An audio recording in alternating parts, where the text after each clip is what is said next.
Hello everyone, and welcome back to Ancient History Jewelry Stories, your favorite niche history podcast about jewelry. Today I remembered to set my camera to the horizontal position instead of vertical. I have been wanting to do this for the YouTube videos. If you hate it, please let me know. It's a little awkward because I have to remember to look over here, not over there, which I haven't gotten the hang of just yet, but I will try not to let my eyes stray too far over to the side so it looks like we are maintaining eye contact instead of me just paying attention to the corner of the living room. The living room that you can now see so much more of, including the cable spaghetti under my husband's audio gear. I hope it's not too distracting, and if this really doesn't go over well, I'll just go back to the vertical format. Today I have a podcast topic that I've been wanting to tackle for quite a while.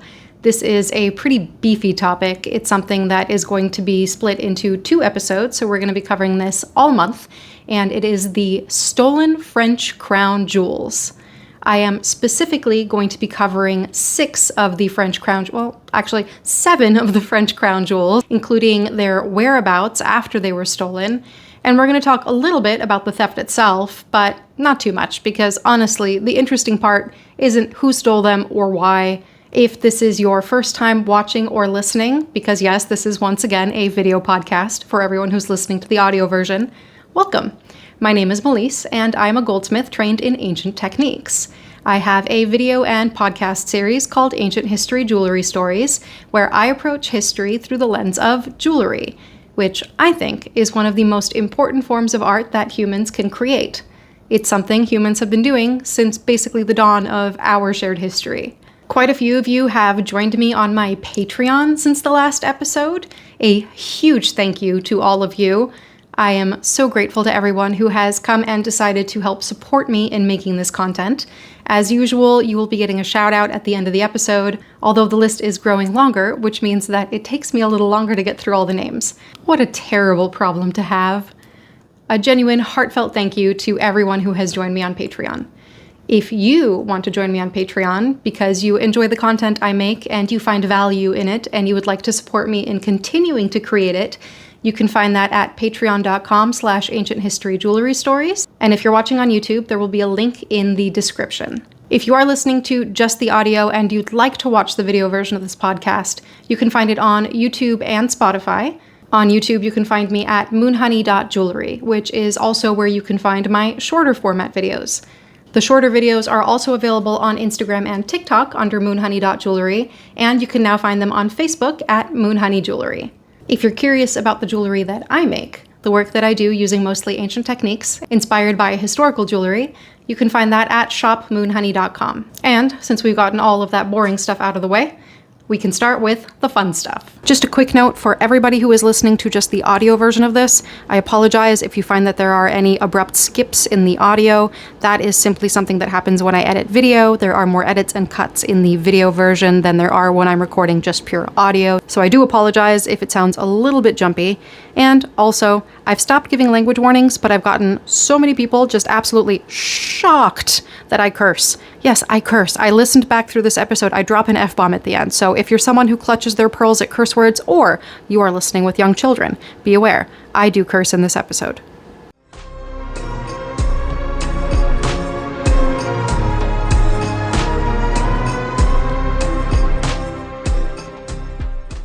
During September of 1792, a massive theft occurred in Paris. If you are familiar with your history, then you will know that this is during the French Revolution. Both Louis XVI and Marie Antoinette had been imprisoned and were awaiting execution, and as a result, they had given up all of the French crown jewels. Consisting of over 10,000 gems, this collection had been amassed since the 16th century.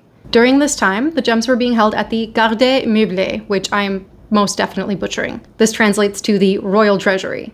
An inventory taken of the French crown jewels the year prior lists the entire collection as consisting of 9,547 diamonds, 506 pearls, 230 rubies and spinels, 71 topaz, 150 emeralds, 35 sapphires, and then a very vague 19 stones. No idea what those stones could have been. Maybe stones that were unclassified, or stones that simply weren't deemed important enough to actually give detailed information about. The most Generally accepted version of the events is that the gems were stolen between September 11th and 16th. A group of thieves scaled the facade of the Garde Meublé at night and made their way in through a balcony. They cut a hole in an inner shutter to the treasury room where the entire collection was being kept, a hole that is actually still visible, and over the course of multiple nights, made away with over 90% of the collection. The leader of this band of robbers, Paul Miette, seems to have had some inside information about the lax security at the treasury. There are theories that this was an inside job. The locks on the cupboards were not forced. Eventually, on the night of September 16th, guards caught a group of thieves and found their pockets absolutely full of gems. They were swiftly arrested and left to await execution. This episode is not about French politics, and it's not even about the French Revolution, but there are theories that these gems were used as a payment in order to buy the French troops' victory at Valmy. At this time, France was locked in a heated war with Austria and Prussia, which is part of what led to Marie Antoinette being imprisoned and eventually beheaded. Because she was originally an Austrian princess, the public had decided that she must have been colluding with the enemy. She was almost definitely not involved in any shape, way, or form, but just being Austrian by birth helped seal her fate. While this is the most commonly accepted version of events, it's entirely possible that some of the most significant stones were actually stolen in August. On August 5th and 6th, 6 large trunks left the treasury. These trunks belonged to the son-in-law of the man who was then governor of the treasury, a man named Thierry de Ville-Havre. Unrelated to this potential August theft, this governor of the royal treasury would eventually be killed in one of the massacres taking place in French prisons the next month. It is theorized that the quote-unquote official thefts, for which the thieves were caught in September, were actually just a cover-up for these trunks of jewels leaving the royal treasury in August. This ties into the theory that these jewels would have been used to help purchase French victory during the war. As I said, over 90% of the collection was stolen, although the majority of these jewels were eventually retrieved.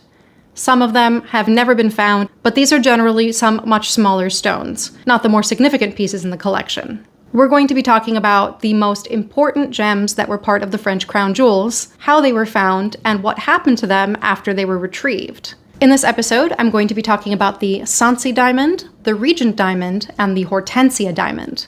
In the next episode, I'm going to be talking about a stone that we all now know as the Hope diamond, but when it was stolen, was known as the French blue, along with the Grand sapphire, and one of my favorites of the French crown jewels, the Côte de Bretagne spinel. Every one of these stones has since been recovered, although the Hope diamond, once the French blue, was the last of them to show up.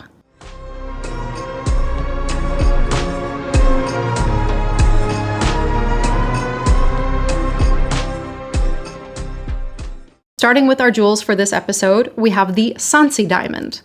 This is a 55.23 carat cut in a shield shape with no pavilion. That means it is flat in the back. It is an unusual cut, especially by Western standards, and it's almost certain that this stone originated in India. It is described as a pale yellow color, although most photographs of the Sancy make it look fairly colorless. There are a few photos taken in different lighting where you can see a lemon yellow tinge, but this is not what the stone looks like to the naked eye. This stone most definitely started out as a much larger diamond known as the Bal de Flanders. This stone weighed over 100 carats, and it was part of the dowry of Valentina Visconti when she married Louis I, Duke of Orleans. He was the younger brother of King Charles VI of France, and their marriage took place in 1398.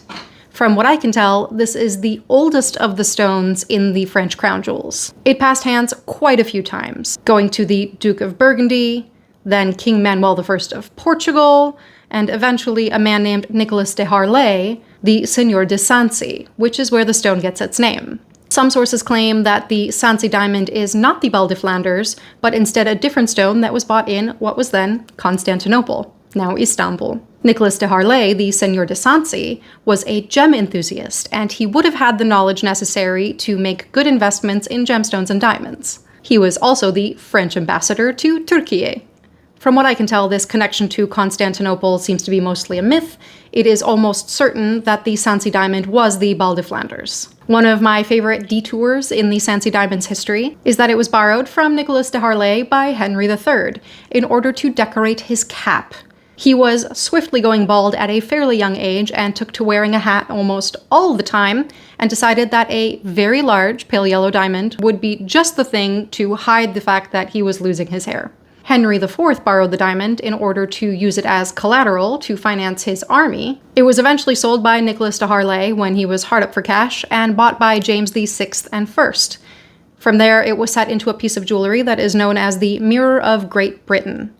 Despite what it sounds like, this is not a mirror at all. It is a brooch or pendant, and it was set with the Sancy diamond, a ruby, 3 other diamonds, and some pearls. After being set into the Mirror of Great Britain, it was briefly owned by Charles I of Scotland, England, and Ireland, passed down to his son James II, and then eventually made its way to France by being sold to Cardinal Mazarin.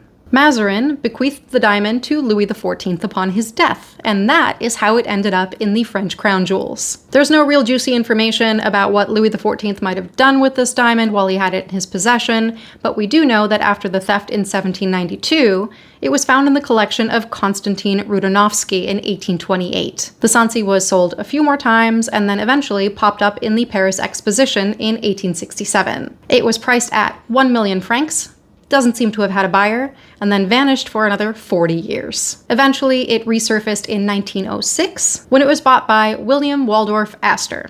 The Astor family had it in their possession for 72 years, till it was sold to the Louvre Museum for $1 million in 1978.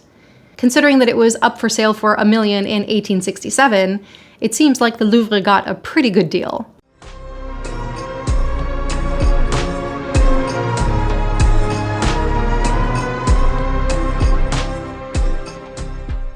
Next up, we have the largest of the stones that were in the French crown jewels.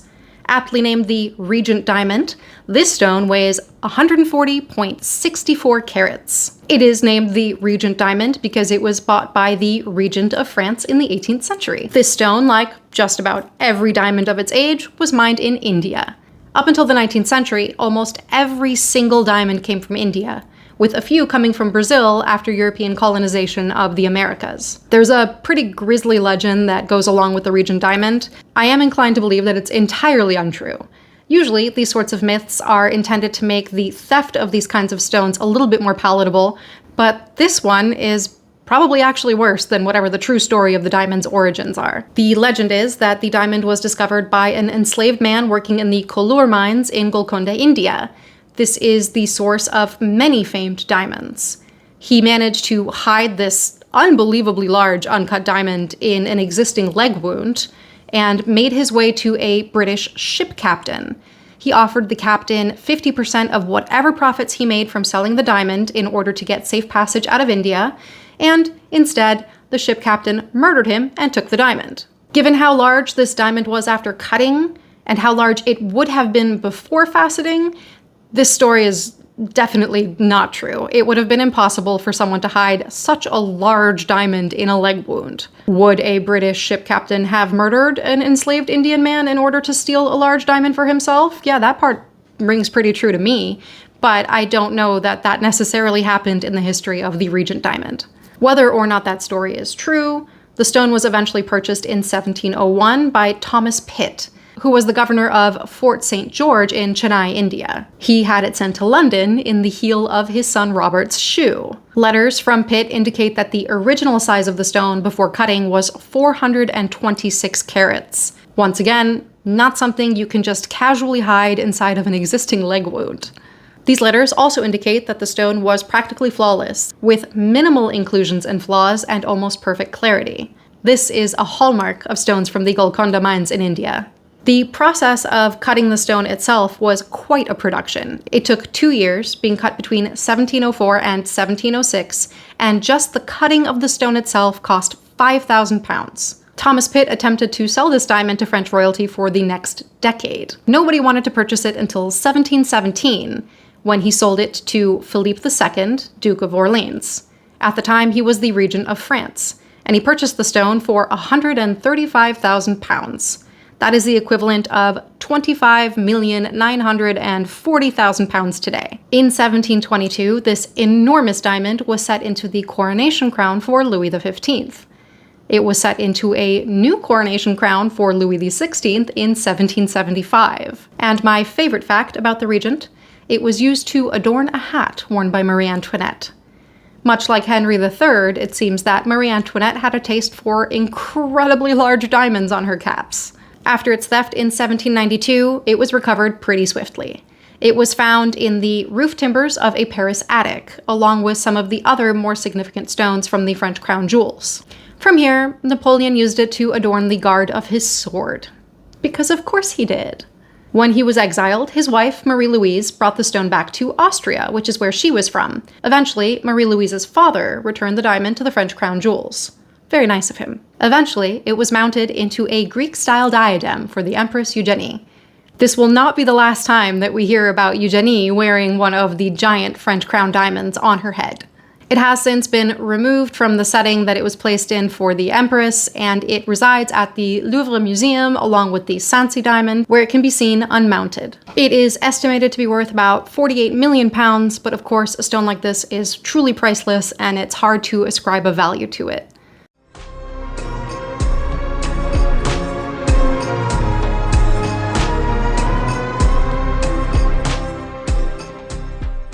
Next up, we have a stone that I think is one of the prettiest diamonds in the French crown jewels, but which has the least amount of information to go along with it. This is known as the Hortensia diamond. This is 21.32 carats of delightful peachy pink, and it is cut into a very unusual and I think very beautiful shield shape. Many of the descriptions of the Hortensia diamond will point out that it is marred by a feather inclusion that runs along one side. Honestly, you give me a pink diamond this big, I don't care what kind of inclusions it has.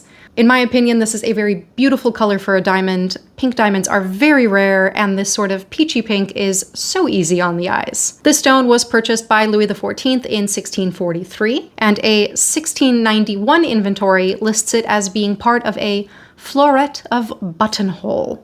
I don't know what that is, but I'm going to assume that it's some kind of incredibly fancy boutonniere. The diamond was named after Hortense de Beauharnais. This is Josephine de Beauharnais' daughter, Napoleon Bonaparte's stepdaughter, and Napoleon's brother's wife. Despite the diamond being named after her, she never owned it, she never wore it, and it's entirely unclear why it was named the Hortensia. After its theft in 1792, it was found in the same Paris attic as the Regent diamond. From here, Napoleon Bonaparte wore it on his epaulette braid, because again, of course he did. And it was stolen again in 1830, although it was pretty quickly recovered. From here, it was once again set into an elaborate headpiece for Empress Eugenie, this time into a diamond-encrusted comb. That's the Hortensia at the top in the center. And much like the Regent, you can see the stone at the Louvre Museum in the Galerie Apollon without a setting. There is one other pink diamond that belonged to the French crown jewels. This is known as the Peach Blossom diamond, and unfortunately, I cannot show it to you. This stone was sold in the late 19th century, when the French government sold off a lot of their royal jewels in order to raise money. About a third of these were bought by Tiffany & Company, an acquisition which gave the company a massive leg up and boost in popularity in the United States at the tail end of the Victorian era. We only have descriptions to go by, and of course, as the name suggests, it was a peachy pink described to be the same color as a peach blossom. I would commit mild crimes in order to see what this diamond looked like. But like so many of the French crown jewels that were sold at the end of the 19th century, so many of them were unmounted, recut, and modernized. So wherever this stone is, I hope the person who owns it is enjoying that peach blossom color.